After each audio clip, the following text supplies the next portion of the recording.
Good morning, good afternoon to friends all over the world. I'm Evan Medeiros, the Director of Asian Studies at Georgetown School of Foreign Service, and the Penner Family Chair. We have a real treat for you today.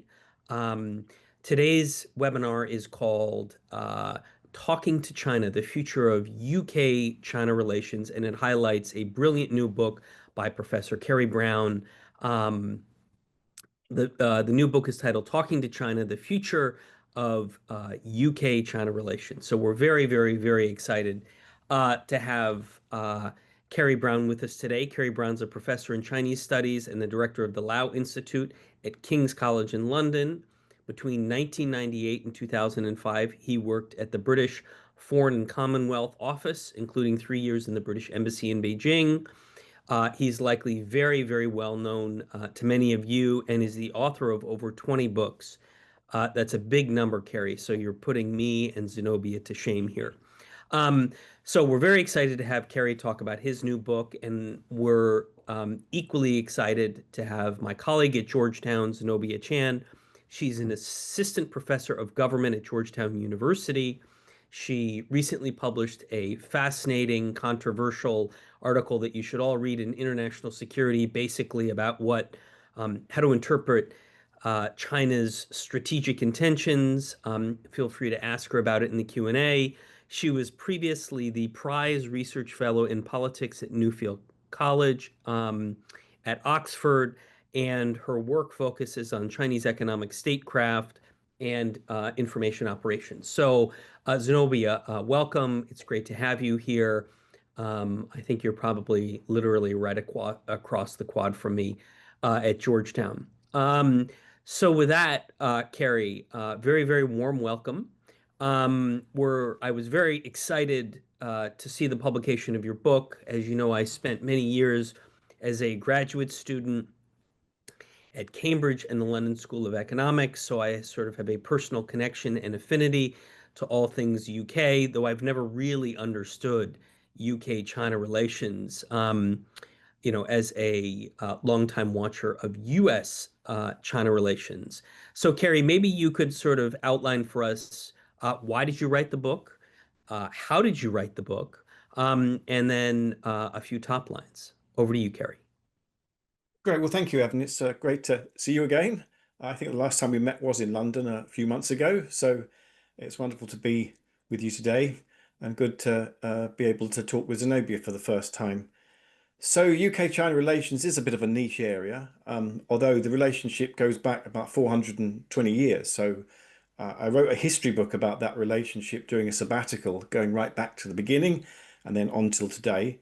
And as a result of that, I thought there were sort of more contemporary policy outcomes that might be extracted from that book. Broadly, UK-China relations, I think, are dominated by four big sort of pillars: military, economic, cultural, intellectual, and then sort of, geopolitical kind of networks. And you would say that in all of those areas, the power has shifted decisively from Britain to China in quite a brief period of time. So in 2005, Britain had a bigger economy than China, but now China's economy is something like 5.5 times bigger than China's. In 2000, 2000, I suppose, and I was serving at the British Embassy in Beijing. We had a significant military. I mean, we had active engagement in various parts of the world, but now you would say that China is militarily quite a long way ahead. In vessel terms, I think it's got the world's biggest navy, although I know technologically it's way behind the US. Still, it's a very significant force. I think even in terms of geopolitics, Britain was a very networked, always has been a very networked nation, member of the NATO, member of the P5 on the UN. We've kind of had a big, big network most of our modern history. And China has tended to be quite isolated until recently. In the Cultural Revolution, it barely had any representation abroad at all. And that was only 50 years ago. Now, I think it's the other way around. I mean, China's sort of Ministry of Foreign Affairs, as I understand, has the biggest network of diplomats in the world, the biggest network of embassies in the world. There's a big controversy in London at the moment with the super embassy there and whether it will go ahead or not, which I'm happy to talk about later if anyone's interested. But Networks, no, I think China's got its own networks, as we saw at the Shanghai Cooperation Organization convened in Beijing in September.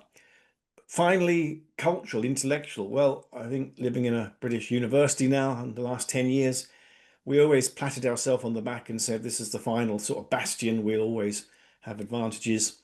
I've just been writing a essay for Nature magazine, the kind of science magazine. Research and development, China is leagues ahead now. It's our second largest research partner, bigger than France, bigger than Germany. Peer-reviewed research papers, Britain produces something like 15, 16,000 a year. And that was only about two or 300 in 1999. In terms of cancer research, AI, all sorts of areas, China is really dominant. You know that as well as I do, Evan. And so this is kind of a whole new dynamic. And what does Britain do as a middle ranking power in that? Well, I mean, if you look at Britain's knowledge of itself, know yourself, that's a key thing. I think the one thing is that we have regarded China as rather marginal until recently. Our mindset is that this is a place that's very different culturally, that we don't really kind of have a lot of mainstream engagement with. The pandemic changed that up to a point a few years ago. And now I guess there's a lot of sentiment and feeling about China, but I don't really think British people know quite what to feel about it, what to think about this. They know what to feel, they don't know what to think. Um, Surveys show that British people feel relatively powerless when they're, faced with this relationship, which is so kind of dominant in the four areas that I've talked about now. And our mindsets amongst our political elite, I think, are often a bit confused. We probably think we still have some advantages in dealing with China where we can be able to talk tough. But technologically, as I've just said, it's really, really difficult to know how we navigate a future where we don't have some ways of trying to engage with China in those areas where it's just simply pulling ahead. I mean, that's a game changer for everyone, but particularly for a country like Britain, which is predominantly service sector industries and predominantly, kind of knowledge areas, I mean, life sciences and things like this. So this book was trying to think through those rather unappealing and difficult choices and try and inject a bit of realism. I think it's, kind of no good for us to sort of try and deal with the relationship with China in binary terms, sort of good, bad. I kind of maybe made in the book a sort of description, maybe elsewhere, that, we're trying to deal with a sort of, quantum reality with a, Newtonian physics. I mean, we've got to basically update our whole coordinates. And this book is really an attempt to do that. In the last few weeks since October 2025, I guess just to sort of conclude, I mean, we've kind of been beset by a whole series of things that I suppose underline how we've got to get our thinking clear. The first is the espionage case. I mean, I was an expert witness for one of the people accused in that case. That case was dropped. But the subsequent political fallout was very different to the case itself. The evidence for the case and all of that, I mean, we can kind of talk about that. But politically, it created a lot of divisions, particularly over whether China was or wasn't an enemy. I suppose the second thing is the role of the United States with Trump's meeting with Xi in South Korea. What does this really mean, for the kind of relationship with Britain where we see an American president really talking about doing a big deal and whether Britain could also kind of duplicate that in areas or whether there would be political issues. And, from the sort of golden era, Evan, 10 years ago when you're in the White House, I mean, when Britain tries to scope out a very bespoke policy, it can sometimes get, kind of into diplomatic issues with its allies. And then very finally, there's just a symbolic stuff. I talked about the super embassy in London. I mean, it's a really interesting tale of this historically kind of important building, but a building that had been kind of abandoned, not really lived in for a number of years before the Chinese bought it for £250 million. That's about 350, kind of million, £250 million, about 350 million US dollars at the time. I mean, very significant investment, but still not approved. Maybe it won't be approved, but has been a kind of political big bugbear. I was in Beijing last month at our embassy, the British embassy in China. It is not a particularly imposing building. It was built in 1956. It's kind of a bit rickety. Does it have It is water down. now, Kerry? Does it have? Yes, yes. Well, it has water, but it's not running.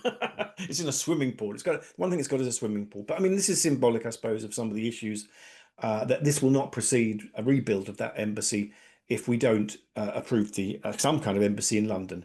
So those are the parameters, and it'd be great to listen to your perspectives and hear from how you view this as people outside the relationship for this sort of bespoke but kind of important relationship and how it is going at the moment. Thank you. Thank you, Kerry. Wonderful. Well, I highly recommend your book to many of our listeners today. Before I invite Zenobia, I just have a few follow-up questions, Kerry. First, you say inject realism. Where do you think realism doesn't exist in the UK's China policy? So, Evan, we have a very strange view of ourselves and our position in the world, which is at times over lofty and believing that we can, in the words of one politician I spoke to recently, tell China what we think and, have it listen to us. That's not easy. Um, but then on the other hand, we kind of show for our surveys that we don't think we have any impact at all. We have no way of really kind of making China, sort of listen to us. And so it's sort of, we have this slight cognitive dissonance, about ourselves. And I think it is important to kind of, for any strategy, know where you might be able to have leverage and know other areas where you're not. Britain, I think there's three areas very briefly that Britain might have that are interest to China. Finance in the City of London. They got about 40 banks here. Yep, they're interested in that. Technology up to a point, though that's obviously adapting and changing now. And Hmm. then finally, kind of these issues about our alliances through NATO and the P5. They still regard us strongly as close to the United States and still in Europe, although not part of the European Union. Those three areas I think are important for China, and it does matter to them. So it's sometimes clear that it doesn't really seem that we feel that, but we've got to have a bit more confidence, I think. Do you think the UK, Kerry, does the UK have leverage over China? And what would that be? We have leverage in alliances, certainly, because we're a network power. So on Hong Kong, I think it's kind of very tough unilaterally or bilaterally for Britain to have much, any impact on Hong Kong. But certainly when you're part of a European-wide or an American-supported alliance, you can definitely do that. Under the Biden administration, that was a bit easier to put, together. The AUKUS, the Australia, UK, US alliance, that kind of had some impact on China. Bilaterally, not easy. As I say, finance is something that does matter to China. We had some kind of leverage there with our renminbi trading. But I think in other areas, we have to work with our alliances, which is very difficult at the moment. Interesting. In the US, we often say that the US policy toward China is strategic competition, or that's the way to understand the relationship. Would you say the same about the UK? I mean, up to a point, though, the stakes are way less higher. I mean, we're kind of a little side road in some ways. I mean, Chinese investment in Britain is 0.2% of our overall stock of foreign investment. China is I think, our fourth or fifth largest trading partner. So we're slightly different, even to Germany or other, kind of countries in Europe, let alone the United States, in that sort of tangible exposure to China. Strategic competitors, I guess we would regard ourselves as allied in an alliance system, which is strategic competitors of China. But I think that we would be a bit more blurred when we came to think about the hard edges of that. We would think that in AI, in environmental issues, we're probably collaborators with China. Hmm.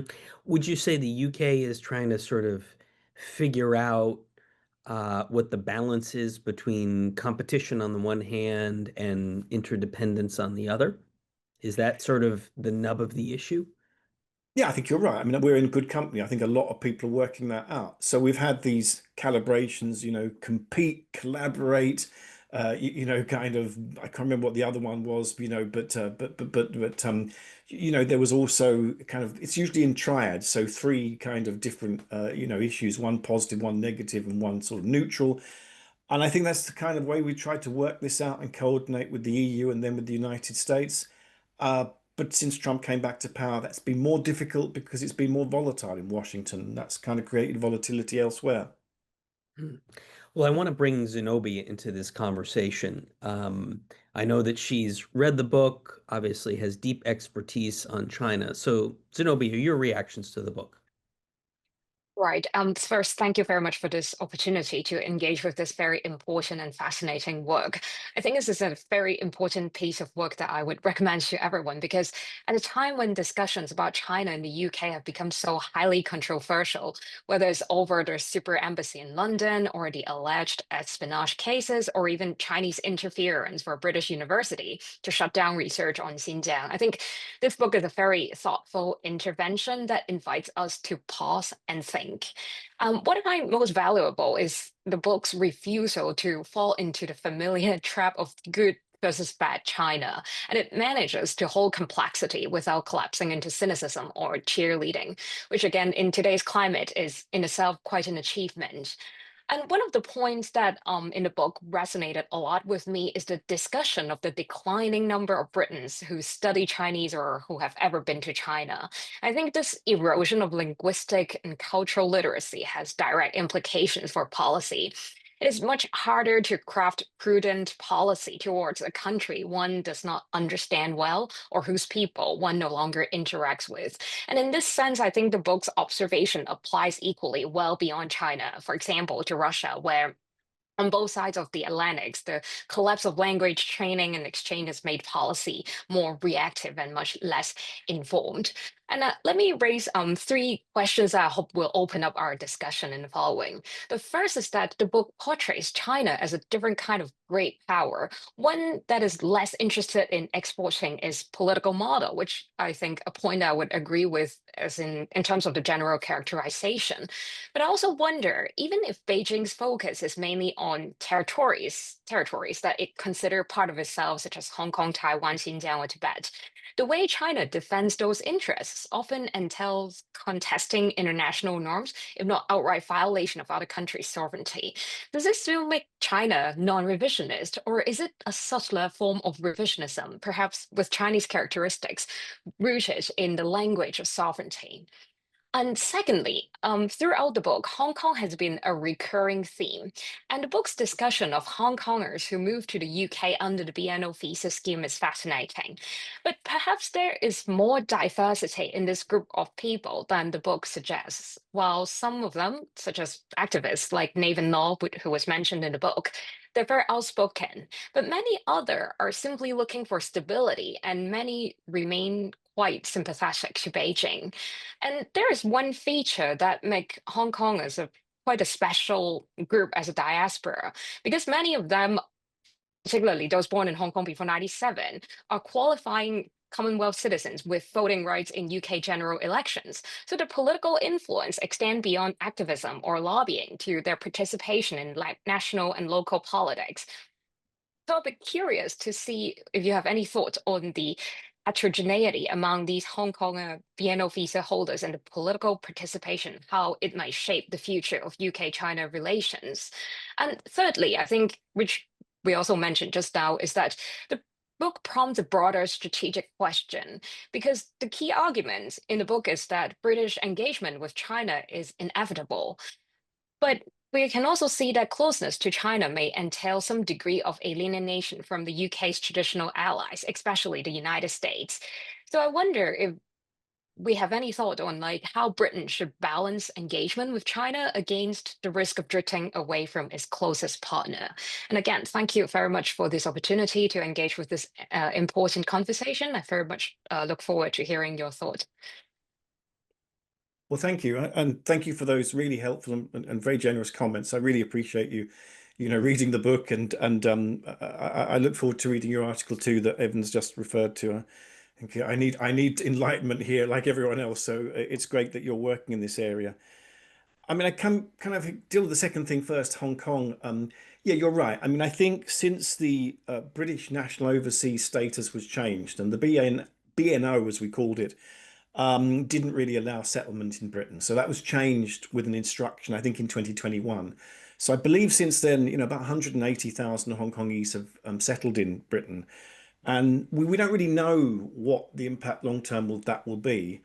I think you're right. It's a diverse group. There are some that are, very activist. Nathan Law, I mean, I met him recently in Oxford.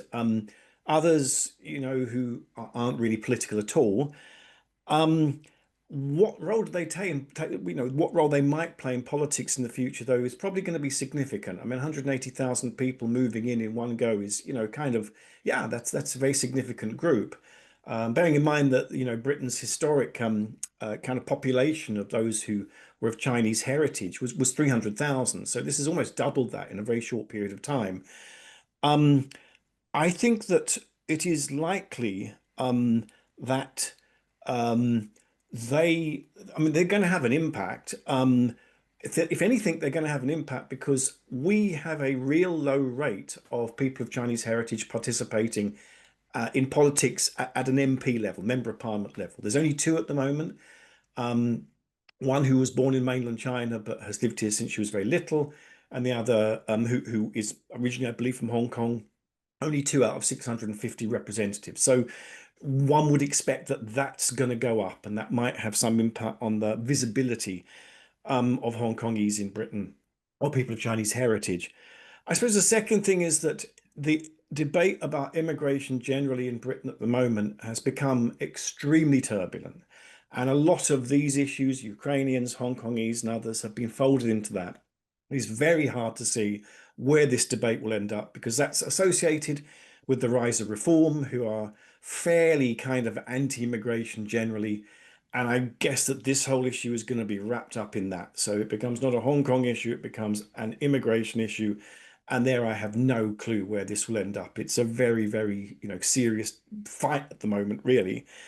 The second, your first question, I guess China's aims in Taiwan, Hong Kong, Xinjiang, Tibet. I mean, we understand those well. Britain has been thinking about these for a long, long time. One of the distinctive things about Britain's policy was we didn't recognize the Republic of China from 1950. We just recognized the People's Republic of China, although we didn't have ambassadorial links until 72. But we had representation there all the way through the Cold War. So it's a sort of slightly different thing. And I tell you, if you can find an authoritative statement of the One China principle in any British kind of publication, you're doing well. We sneak it away all over the place and we kind of not really that keen to air it too much because it's a slightly sort of blurred definition. On the whole, on Hong Kong too, we have these obligations, we believe, since 1997 in retrocession, and that makes our policy on China very distinctive because of the Hong Kong angle. But it's nearly, 30 plus years after retrocession now, and the imprint of that gets weaker and weaker by the year. So it's more of a sentimental link, I think, than something that we can really say we have ownership over now.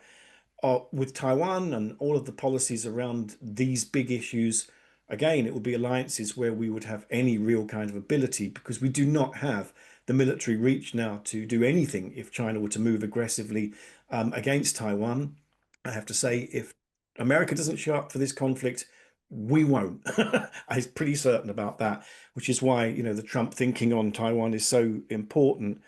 Just finally, engagement. I think you're right, Zenobia. I mean, um, we are always trying to square the circle in Britain, and trying to, kind of scope out how we are good Europeans, even though we've left the European Union, but how we are also faithful allies to the United States and, in the Five Eyes agreement, intelligence sharing. And I think Keir Starmer has done okay with this. I mean, not easy. It helps that we have a royal family in Britain, which your president at the moment, Mr. Trump, greatly admires and wishes to emulate. I mean, maybe not with the sort of recently disgraced Andrew, but with the other people, I think he's very keen to have good friendships with them. Um, but I think with China, we have to be kind of almost segmented in a way that there are areas where, particularly in technology, we really have to engage. In finance too, probably. We have to engage because China is producing technology that we need for our national interest. It's a completely reverse story. I don't know how you work that out in terms of security policy and security thinking, because it's completely unprecedented. I mean, we didn't have this during the era of the Soviet Union, dominance. It's very, very kind of unique period. And I think Britain is not alone in wrestling every day with, on the one hand, the fact that China is a huge opportunity cost. On the other, there are obviously significant issues and differences in values. And I don't think there's any answer to this. It's just something we constantly have to kind of be reiterative about.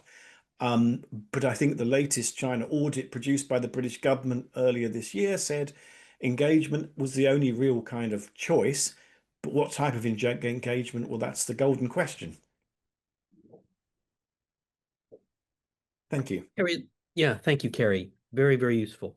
So that raises the sort of normal and natural question about the domestic politics of China policy in the UK. You sort of touched on it in each of your answers, but my sense is that it's changed so substantially. I mean, when I was just leaving the National Security Council was the beginning of the golden era with Cameron and Osborne, which we Americans sort of watched with some amount of sort of surprise and trepidation. And now, and then you had the rise of, very conservative views in the UK. Tom Tugendhat would show up in Washington, and sort of take those views back to London. So how would you explain what's going on in the politics of China policy in the UK? Yeah, at the moment, it's very confusing because the So help priority. us understand it. Yeah, well, so I'm not surprised you're confused because we are and we're in it. I mean, the priority of the British government at the moment, which is different to the United States, is that our economy is on life support. We have anemic growth, 0.1%. We have Yeah. inflation higher than you have, and we have very poor productivity, and that is systemic. That has been the case for decades. And you can read lots and lots of stuff about what the reasons for that are, but we don't seem to be able to kind of, restart things. We don't seem to be able to kickstart things and make a greater dynamism. So those are the things that really drive all policy about, international relationships. With China, the quandary for us is that the world's second biggest economy, 20% of GDP approximately, global GDP, is not a big player in Britain, actually, not a big player in terms of investment, in terms of trade. So, for us, it's not like America where probably the problem is that there's too much engagement. With us, the problem is that we don't really have much engagement. So it's a different sort of relationship. I can understand why American politicians would get very, very exercised by China because it is a very big part of your trading relationship and investment, and it's very present. With Britain, the weird thing is that it's hard to get people worked up when it's not really visible. We have maybe 700 Chinese investments in Britain. Huawei is now exited largely. We have EVs, BYD, they are probably quite big in Britain. But apart from that, very, very little that is significant or that is visible. And so, the problem is therefore, either you're going to get politicians very, very, kind of engaged with this because they see potential, or you're going to get politicians very, very engaged with this because they're kind of frightened of anything happening at all. And there's no happy medium ground for us to try and work out what we might want from China. But there is a very conservative view now that sees China as a strategic competitor, right? I mean, we sort of in the US we read about, this dropped espionage case. So there is that view that China is a security threat. Is that correct? There is. I mean, the problem with that case is that it was under old legislation, the 1911 Official Secrets Act, which has like a kind of discussion of what is the enemy at the beginning. This was before the First World War, right? That legislation was replaced in 2023 by a new national security law, which is more specific, pretty broad, but more specific. So the problem is that crimes that these two, Chris Cash and Chris Berry, were accused of were in the old legislation because they happened before 2023, the reputed crimes, and therefore it was a complete mess. I mean, if it had been brought in under the new legislation, maybe there would have been a bit more coherency. But as it was, you probably see from the news that was released, there was a big argument, which I thought was pretty redundant, about whether or not China was an enemy. I mean, China is obviously, a security issue in many areas. You can have that debate. but calling it an enemy then gets people going in totally different directions. So some of the Sure. politicians that you're referring to in the Conservative Party, they do buy into that language. They see of China as an systemic, absolute existential threat. Mhm. Ian Duncan Smith, people like that. Most, though, would be way, way away from that point of view and would be more kind of measured or nuanced. Do you agree with what the government did on in this case? I mean, in an American context, it's sort of unthinkable that you would have two staffers for American members of Congress who were sharing information with Mm. Chinese spies, and then suddenly they were just sort of let Mm. go. So is this, I mean, help us understand what exactly happened. Well, so one of them worked in Parliament. He was not security cleared and he didn't really have access to anything except gossip, right? One of them was working in China as an English teacher and had no links to Parliament at all. I had to look at the evidence, which was about 1,400 pages of different texts and stuff. On the basis of that evidence, it would be hard to say that this was not, kind of most of it, 99% of it was publicly available material. 1% of it Sorry, was this gossip. was not publicly available or was publicly available? Publicly available material. It was I publicly see. available material. 1% of it was gossip, but not, I don't know how you define that, Not was high that, quality. I mean, come on. We all like to gossip about politics. So you're saying low quality I gossip. think my assessment, it was quite low quality. The main claim was a meeting with a senior political figure in China, but then there was reasonable doubt about whether that ever happened because that was Tai Chi, who is a member of the Politburo. I mean, you know as well as I do, the idea of Tai Chi getting on a plane for an hour to meet an English teacher in the middle of China, I don't know. I mean, it didn't seem to me very likely, and it seemed that the person, the Chris Berry, the guy who claimed he'd met him, wasn't very clear who he'd met. So, on the basis of the evidence, it would have been hard to see how Oh, so this would the have been a Tai Chi very meeting was not actually ever confirmed. well, it was described in a very confusing way, but I think Uh-huh. there were grounds for doubt about whether it happened. Absolutely. I mean, Okay. it was in a public place. I mean, would you meet a Politburo member in a public place? I mean, they're the most guarded people on earth. I mean, so there were all sorts of things about the meeting that weren't, as it was described, that seemed strange. Um, Strange things happened in China, but this seemed really strange. So, on the basis of that Sure. evidence, my assessment was that it was not. It didn't seem there was much of a case.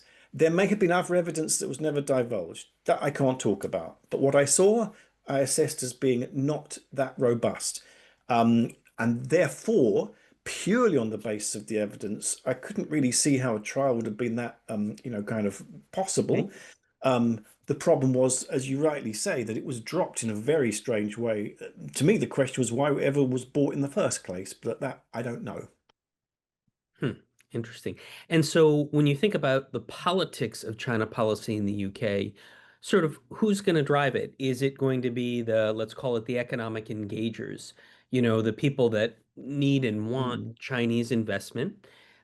Is there sort of a group of national security hawks that are concerned about the fact that, Britain is a very important military intelligence partner of the United States that are much more that look at China through that lens. If you had to if you had to characterize UK politics in schools of thought, how would you do that, Kerry? So, I mean, thinking about China and Britain as a minority issue, I mean, not many people do it. That's one problem. Probably more in Sure. America Yeah. do it than people here. Oh, Um, lots of people do it here. It's a growth industry. And okay, Zenobia so and I are very proudly, as educators, very happy to ride that wave. so that's great to hear. In Britain, less people graduate in Chinese studies now than they did 30 years ago. It's still not enough. I mean, 300 probably from universities 30 years ago, now about 265.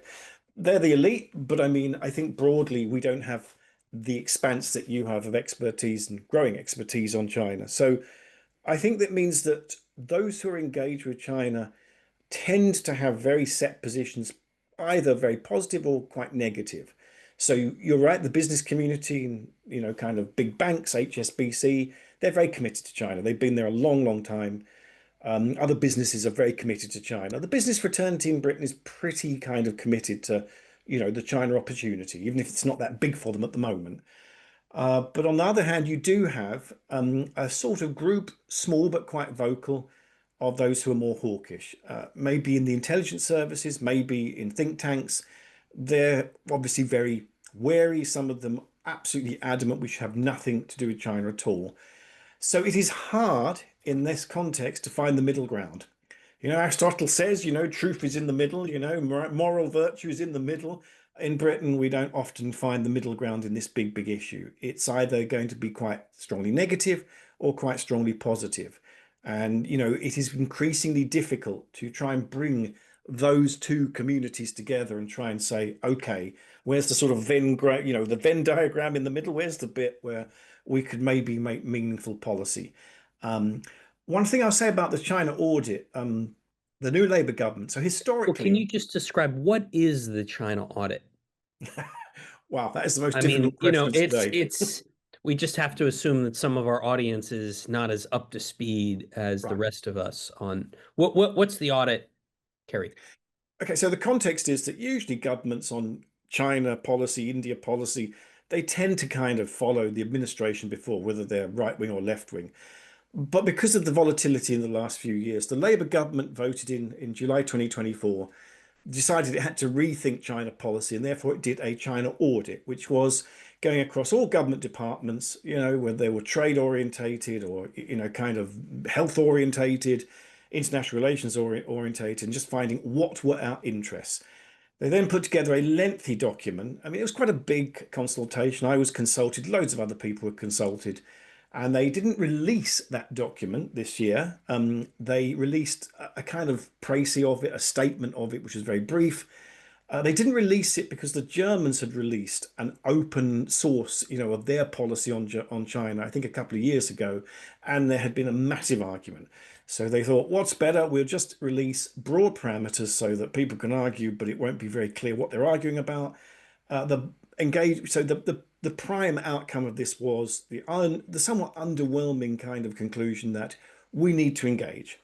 That has therefore at least said that this government is not into, ultra hawkish policy on China. It knows the risks, but it doesn't feel that we need to engage. The second thing, I suppose, from this audit is therefore high-level visits. The Prime Minister Keir Starmer hasn't been to China yet. There hasn't really been a high-level visit from China to Britain for some time now. I mean, Li Qiang, the current premier, hasn't been here. As you remember, Xi Jinping came here in 2015, but that was, 10 years ago. So really, we just want to kind of reopen the doors to that a bit and just have non-contentious engagement. But non-contentiousness these days is quite a shrinking area. Hmm. Zenobia, I want to turn it back to you and sort of give you a chance to ask a few more questions, related to Hong Kong or maybe even the UK's China policy vis-a-vis Europe. Great, thank you. So I would like to talk more about just the Hong Kong issue. So the book mentioned, and we just talked about right now that Hong Kongers or a lot of British citizens with Chinese heritage are not very active in politics, as we've seen historically. There are only two members of parliament with Chinese heritage. Do we see that changing in the future? Because I think one explanation would potentially be a lot of first generation immigrants, they encourage their children to become engineers, lawyers, doctors. Do we see that as these British citizens with Chinese heritage staying longer in the UK, they'll be more assimilated into the political life in Britain? And how do you think that might change the future of UK-China relations? Yeah, I mean, it's been a long-term issue. When I was in the Foreign Office in 1998, I remember outreach. One of my first jobs was to try and link up with community associations of people of Chinese heritage, particularly in London. I remember inviting the chairperson of the London Chinatown Association, I think it was, to a meeting at the Foreign Office just to see, how could we involve our own Chinese community in policy making. And we had a hilarious meeting where he came to the Foreign Office looking very nervous and said, "What have I done wrong?" And I said, "Well, nothing. We just want to talk to you." And he kind of obviously regarded this as being, something very, very kind of made him very, very nervous. We did try. And there were certainly there were people of Chinese heritage who became civil servants. But political representation, that just hasn't happened. I mean, you've had governors, you've had senior political figures who are of Chinese, or Asian heritage, but Chinese heritage particularly. We haven't had that. It's been, until 19, well, until I think 2000, I think 2014 or 12 was the time when, Alan Mok, the person from Hong Kong heritage, was elected an MP. So that's the first ever. I mean, that's an incredible kind of, anomaly, really. Um, I don't know. I mean, the um, principal uh, sort of I'm assuming that many of people who come from Hong Kong will probably be likely to be of quite a conservative disposition with a small c. I'm just assuming that from the groups that I've met, I get the feeling that they are relatively conservative in their outlook. I mean, but that may be a total misrepresentation. What I don't know is, how 180,000 people, are going to kind of participate in politics in the future, particularly in view of the fact that at the moment, British politics is not for the faint of heart. I mean, it isn't, it's probably true in America, but I mean, in Britain, to become an MP is a grueling and brutal process. It is not particularly well paid. It is very hard to get people to go into politics at all. And most of the intake in 2024, the last election, were kind of really from, sort of lawyers or PR backgrounds, mostly from political insiders. And so, that is a kind of cultural issue of our politics in Britain. I mean, it might be true in America too, but it's really true here. How attractive that is for, people originally from Hong Kong, I have no idea. But it's certainly not attractive for a lot of people who are not from Hong Kong in Britain. So I can't imagine it's going to be a very, very big cultural, very, very big kind of change. On Hong Kong, I mean, I have to say, it is one of the kind of weird things. I mean, I spent my career dealing with mainland China, not really with Hong Kong. I mean, I've been there many, many times. I can't say that I have a great expertise in the place. To me, the kind of Hong Kong has always been a very specific policy issue forever.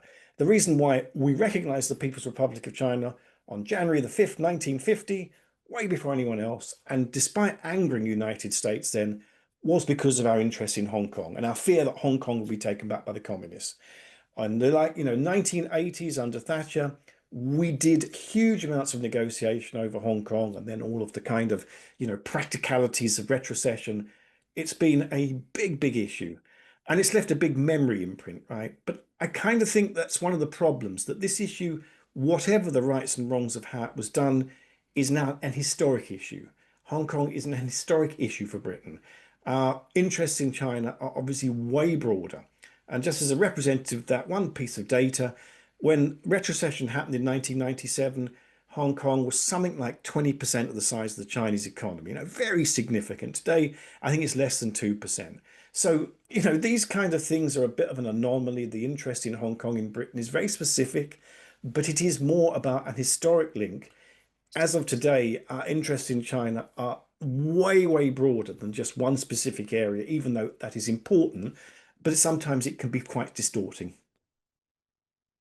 So, Kerry, would you say that the crackdown in Hong Kong over the national security law beginning in 2019, did that have a big effect on the evolution of the UK's China policy? Yeah, I mean, I think two things over that period had a massive, well, three things.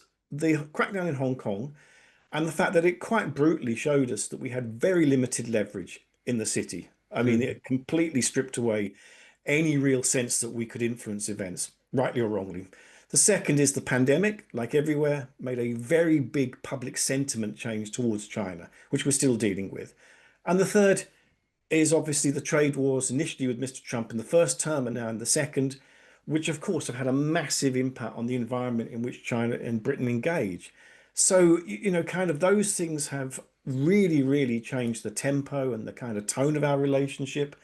We are now in a position, so speaking candidly, we have to do things and hope we're not seen doing them. Do you know what I mean? Yeah, We tell us, tell us, tell us a have. little bit more what you mean by that. Well, I think what we like to do is we like to kind of do engagements with China. I mean, this is on a political level, where we just hope that they don't kind of become a sort of visible political problem, particularly for constituencies in the United States.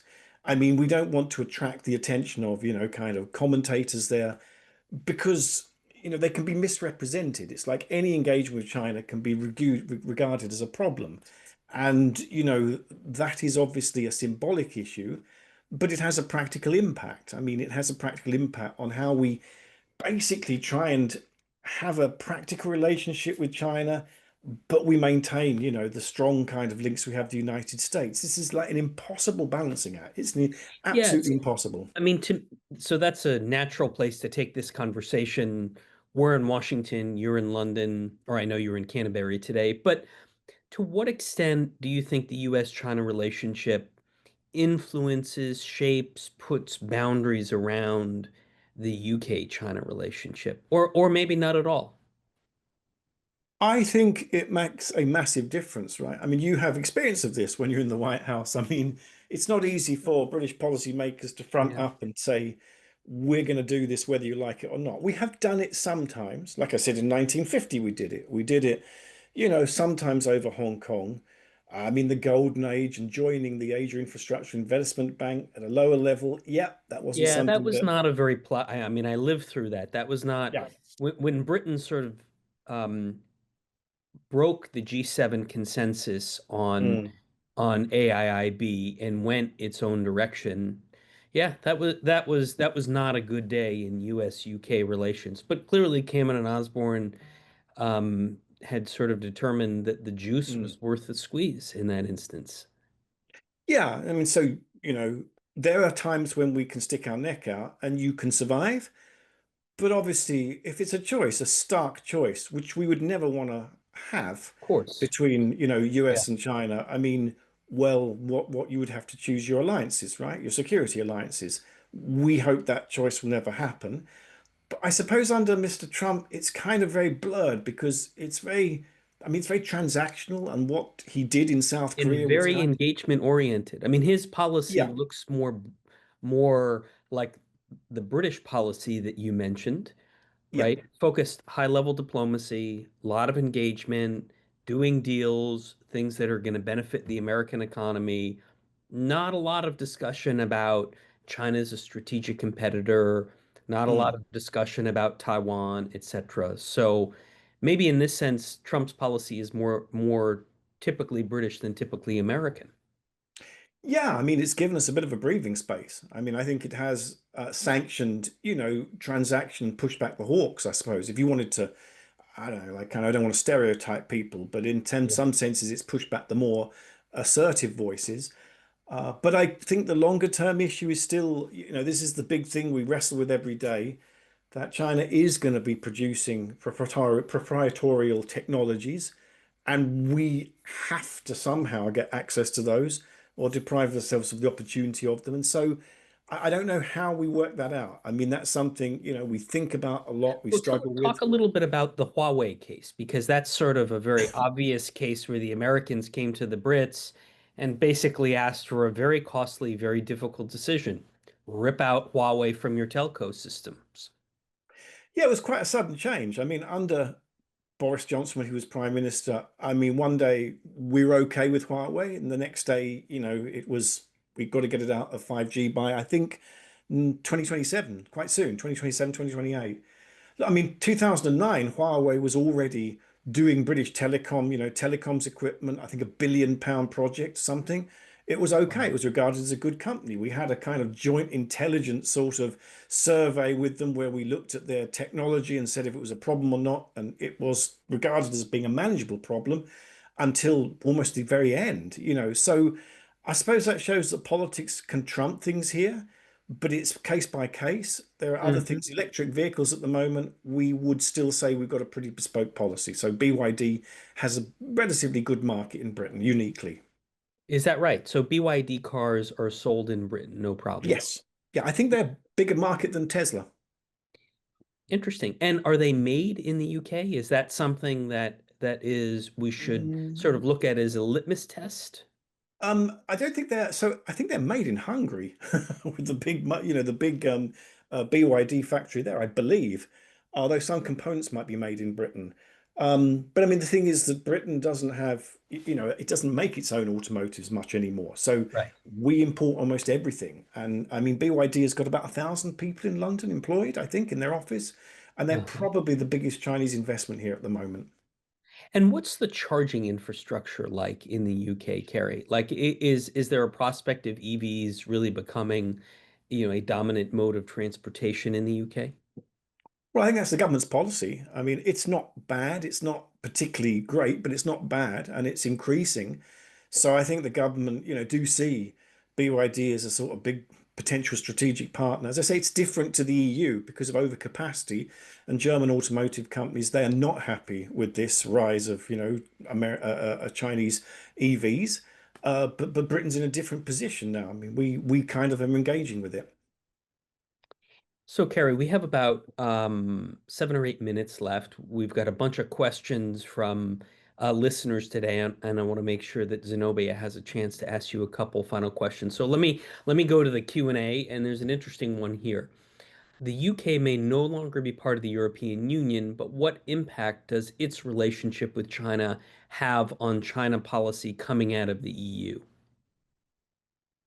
Well, it used to be that we would put all the difficult things in the EU, like human rights and stuff like that, and then we would do all the good stuff bilaterally. Today, of course, it's sharper. That's why we deal with these human rights issues in Hong Kong, Xinjiang, and elsewhere bilaterally. It's become more difficult. Sure. I mean, we have some impact in the EU just because, kind of it's a soft impact. It's a softer kind of influence because we still have a lot of track 1.5 and track 2 kind of dialogues on things around security in China. We have a lot of kind of collaboration around China across universities in Europe. So, that community is regardless of whether there's, membership of the EU or not.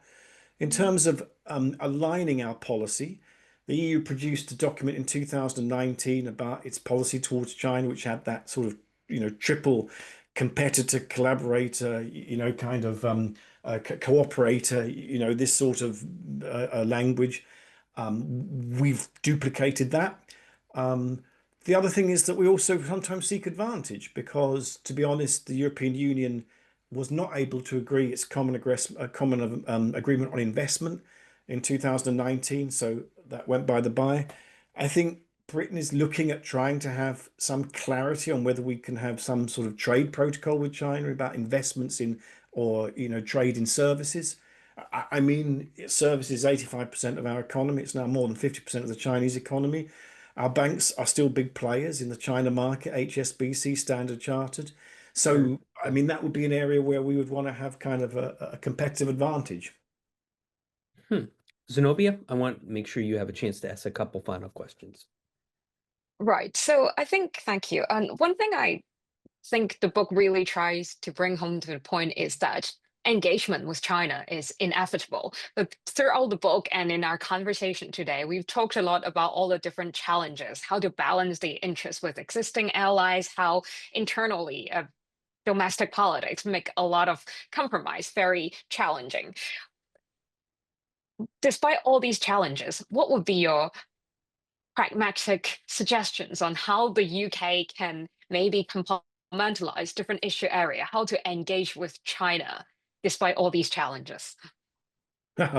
Well, I think you're kind of alluded to the best solution earlier on, which is we have a dearth of expertise, I think, and we get frightened by things because we might not know about them rather than because they might be the kind of problem we think. And I kind of feel like we we definitely need to increase general UK capacity to deal with a very different culture and value system like the Chinese without getting freaked out by it. um, our history should give us some help because we've been dealing with China for 400 plus years. So, it's something we can deal with. And I suppose secondly, we have to recognize that the world's geopolitics is fundamentally changing and that, it is important to understand and know about powers like China and India in ways that we never have had before because their influence is nowhere near. In the past it was very, very marginal. Now it's way, way different. So I think those are big things that we have to do quite quickly. If we can change our mindsets a bit and be more kind of specific in what we know about China and how we conceptualize China, I think that will help us. Because at the moment, it's like this global kind of, almost this sort of overwhelming threat. And we're as overwhelmed by the fact that we don't feel we know what we're dealing with as by the fact that we are dealing with a problem and at least we can articulate that. So I don't think we've got to the second of that kind of, position at all. We are still, I think, almost inchoate in our kind of anxieties at the moment. And that's not a good position to be in. So, Kerry, final question in our final 2 minutes. I'm going to ask you to forecast, look to the future. What do you anticipate for the UK's China policy in the next 5 years, the next 10 years, and 25 years? If policy is really as inchoate as you suggest it is right now, that there's not a lot of intellectual capability being developed at UK institutions, um, what should we expect? Highly politicized China policy, Mm. policy drift? What's your forecast? Well, I think that it will be, I mean, Britain is pragmatic. We're sometimes reactive. If China continues to grow and develop as a knowledge superpower as at the moment, we have a history of being pretty pragmatic. We will try and seek advantage from that. Uh, what we don't know is, how it will impact, for instance, on the United States and other key relationships. Who knows? In 25 years' time, the global geopolitics will be so different, and it will be kind of probably spheres of influence, maybe if that can kind of be possible, where we have a China world and a US world. We'll be in the US world, but we will probably try and continue to have pragmatic links with the China world. I mean, the Commonwealth might even be a map of that. Who knows? It's a sort of strange position that Britain is in with its networks. But historically, for 400 years, there's two things that were certain. Britain has usually collaborated pragmatically with China. And the second thing is that we've usually squabbled with it and argued with it. I don't think those are going to change. Okay, very wise words to end on. So, Kerry Brown, Zenobia Chan, many thanks to both of you for spending this morning with us talking about Kerry's new book, Talking to China, the Future of UK-China Relations. So thanks everybody for joining us. I'm Evan Medeiros at Georgetown School of Foreign Service. Please join us again for another webinar in the future. Thanks, everybody.